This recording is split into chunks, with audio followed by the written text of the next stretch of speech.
20 deaths and 60 severe injuries in just 7 years in the Gulf of Mexico. That's the brutal statistic from 1975 that launched a union push to save commercial divers. It shows how the offshore oil rush ignored a devastating human cost for profit. Julian, how can an industry operate with such a toll? At the time, Walter, oil companies were operating in an almost complete regulatory vacuum.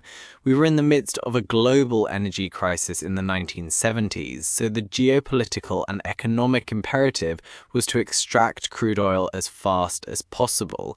Human physiology and the physical limits of underwater workers became secondary to profit and the need to reduce downtime for support vessels and platforms. So, profit over safety, plain and simple.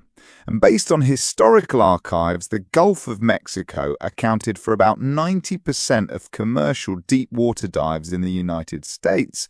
They needed specialized labor capable of welding pipes and installing valves at depths of dozens of meters. What I find truly fascinating, yet anomalous, is that the legal battle for these workers was led not by a maritime union, but by the United Brotherhood of Carpenters and Joiners of America. What's the connection between woodworkers and industrial divers? The connection has solid historical roots, actually. Since the 19th century, the construction of piers, bridges, and port infrastructure required the installation of wooden pilings underwater. Carpenters, to perform their duties, had to learn to dive.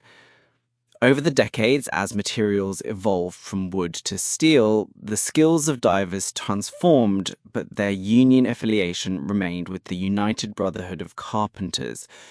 So when the offshore oil industry expanded, this union found itself representing a category exposed to unprecedented mortal risk. And that makes perfect sense historically.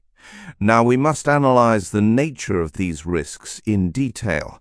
Commercial diving in those years wasn't comparable to what we see today.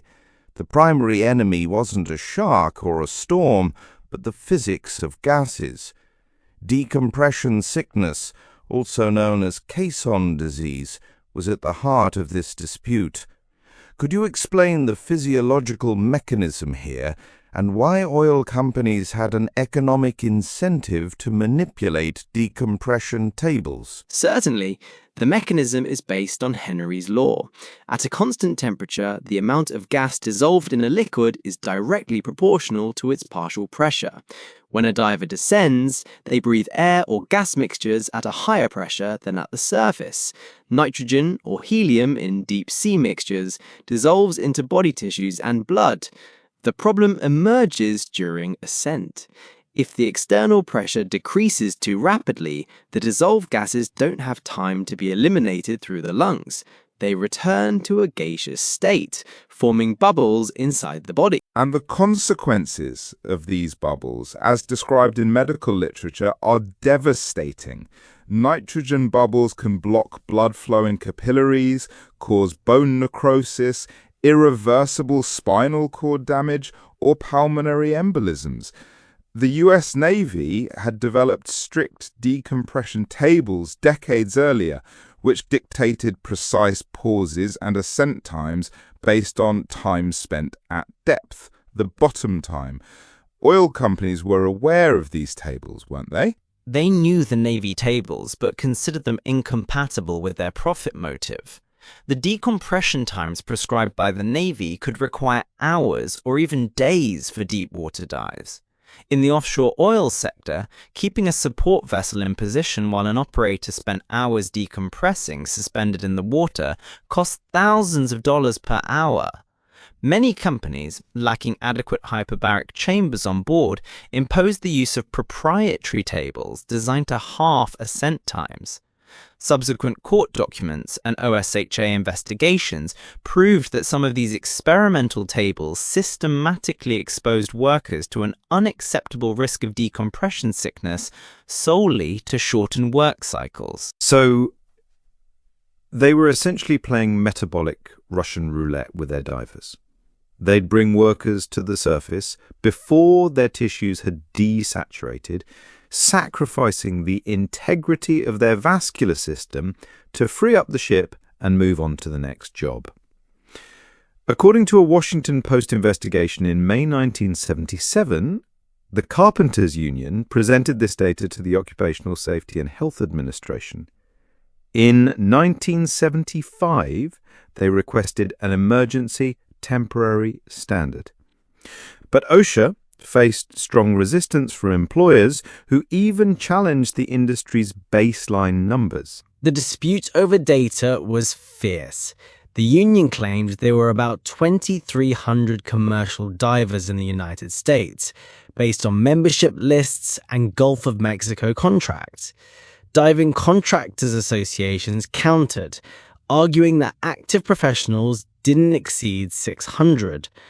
Contractors accused unions and OSHA of inflating figures by counting personnel employed in the North Sea or the Persian Gulf, just to make the industry seem large enough to justify large-scale federal regulatory intervention. The contractors' defense strategy raises a complex question about the role of regulation in high-risk trades.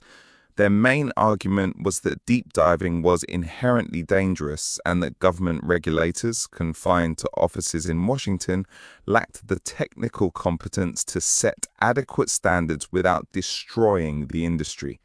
They argued that imposing requirements such as mandatory decompression chambers for every vessel would drive smaller companies out of the market.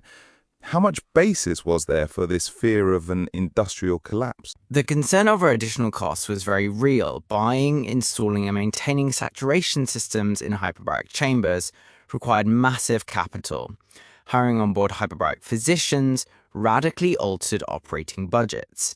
Smaller companies operating on thin margins based their competitiveness precisely on savings in safety equipment. The debate highlighted a classic conflict: the balance between the cost of human life and the economic feasibility of a pioneering enterprise. Contractors argued that overregulation would block domestic oil production, aggravating the energy crisis. The government's response was neither immediate nor linear. OSHA issued an emergency temporary standard in June 1976, which took effect in July. But oil companies and contractors immediately appealed in the United States Court of Appeals. They succeeded in having that standard withdrawn in November of the same year. That delay demonstrates the strength of industrial pressure, but the union didn't give up. It continued to document injuries and unsafe practices, leading to the formulation of a permanent rule. Indeed. The union lobbying effort resulted in Title 29, Code of Federal Regulations, Part 1910, Subpart T, known as the Commercial Diving Operations Standard. This permanent rule, effective on 20th October 1977, changed the history of underwater exploration. The regulatory text imposed strict, non-negotiable limits. It prohibited exceeding certain depths using only surface-supplied compressed air, made the presence of a decompression chamber at the dive site mandatory for any descent outside no decompression limit or beyond 30 meters, and defined specifications for breathing gas supplies. The introduction of the 1910 Subpart T rule also significantly modified post-dive worker management. Until then, an operator could finish their shift and be left alone or sent to rest without any monitoring. The new standard forced employers to instruct divers on the symptoms of decompression sickness and the risks of air travel immediately after diving. Crucially, it mandated that for dives beyond certain limits, the worker must remain awake and near the hyperbaric chamber for at least 1 hour under observation. That post-dive observation period was critical. Many deaths or permanent paralysis occurred because symptoms of embolism or necrosis appeared while the diver was sleeping in their bunk. The requirement to maintain immediate availability of recompression treatment eliminated the tendency to minimize joint pain or respiratory problems. Oil companies, faced with the risk of federal sanctions and potential operational shutdowns, had to adjust their budgets by integrating safety expenses. The regulation also generated an interesting ripple effect outside the commercial oil sector. In the 1977 standard text, OSHA initially included the entire community of marine researchers and underwater biologists. Universities and oceanographic institutes found themselves forced to comply with rules designed for heavy underwater construction. This generalization of the law led to the birth of the American Academy of Underwater Sciences, an organization created to differentiate scientific diving needs from industrial ones. Universities pointed out to OSHA that scientific diving had an accident rate lower than that of bank employees. Researchers decided autonomously when and where to dive, unlike workers who followed contractor orders in prohibitive weather conditions. The scientific community's legal battle won an exemption from commercial requirements in 1982. This event highlights how OSHA had formulated a very rigid law to curb abuses in the Gulf of Mexico, adopting a maximalist approach that later required refinement for non-industrial sectors. And official records indicate that the Carpenters Union tried to block that scientific diving exemption in court, fearing that the oil industry might exploit the loophole by masking commercial operations as research. However, in 1984, judges ruled in favor of the Academy of Underwater Sciences, consolidating two distinct regulatory paths. But returning to the core of the matter, the union push of the 1970s established a powerful principle that human life is not a variable for optimizing profits in the energy market. Precisely. Modern operating manuals are the direct descendants of those rulings and union complaints. Before 1977, the absence of state guidelines turned occupational physicians into forced researchers, cataloguing traumas on humans used as guinea pigs in marine shipyards. Federal interventions standardized the use of closed diving bells, systems that keep the worker under pressure during transfer from the bottom to the ship, isolating them from the hostile environment and protecting them from hypothermia, a factor that worsens gas-related risks. An analysis of OSHA inspection documents from the 1980s and 1990s reveals a drastic drop in fatal injuries among divers employed on U.S. offshore platforms.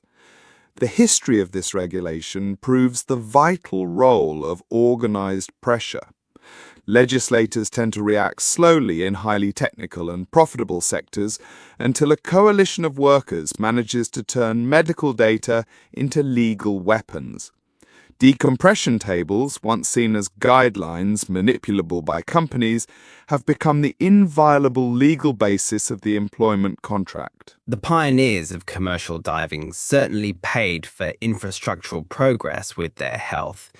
The legal framework built around Subpart T ensures that today's underwater work, while remaining one of the most demanding and hostile professions, respects precise physiological limits based on scientific data and not on oil well deadlines.